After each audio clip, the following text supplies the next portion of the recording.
Hi! Masala omelette குழம்பு எப்படி பண்ணுறதுன்னு பார்ப்போம். அதுக்கு ஒரு கடாயில் எண்ணெய் சேர்த்து தனியா, சோம்பு, சீரகம், பட்டை, லவங்கம், மிளகு இது எல்லாம் பொரிஞ்சு வந்ததும் தேங்காய், வெங்காயம்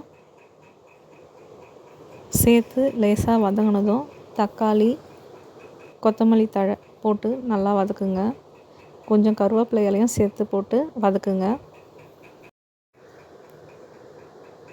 இப்போது ஒரு ஸ்பூன் இஞ்சி பூண்டு பேஸ்ட், குழம்பு மிளகாத்தூள், மஞ்சத்தூள் போட்டு நல்லா வதக்கிட்டு ஆற வச்சு அரைச்சி தனியாக எடுத்து வச்சுக்கோங்க.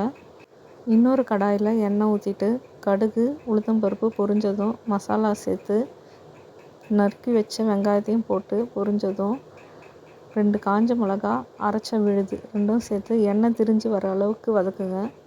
இப்போது தேவையான அளவு எண்ணெய் சேர்த்து உப்பையும் சேர்த்துட்டு ஒரு பவுலில் 4 முட்டை, உப்பு, மிளகுத்தூள் கலக்கிட்டு ஆம்லெட் மாதிரி போட்டு உங்களுக்கு தேவையான ஷேப்பில் கட் பண்ணிவிடுங்க. நான் சுருட்டி கட் பண்ணியிருக்கிறேன்.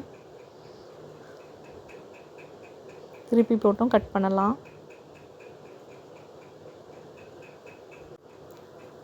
குழம்பு நல்லா கொதி வந்ததும் ஆம்லெட்டை ஒன்று ஒன்றா சேர்த்துட்டு குழம்பு திக்கானதும் கருவேப்பிலை தூவி இறக்குனீங்கன்னா சுவையான மசாலா ஆம்லெட் குழம்பு ரெடி. இது நல்ல கறி குழம்பு டேஸ்ட்டாக சூப்பராக இருக்கும். சாப்பாட்டுக்கும் சாப்பிடலாம், டிஃபனுக்கும் சாப்பிடலாம்.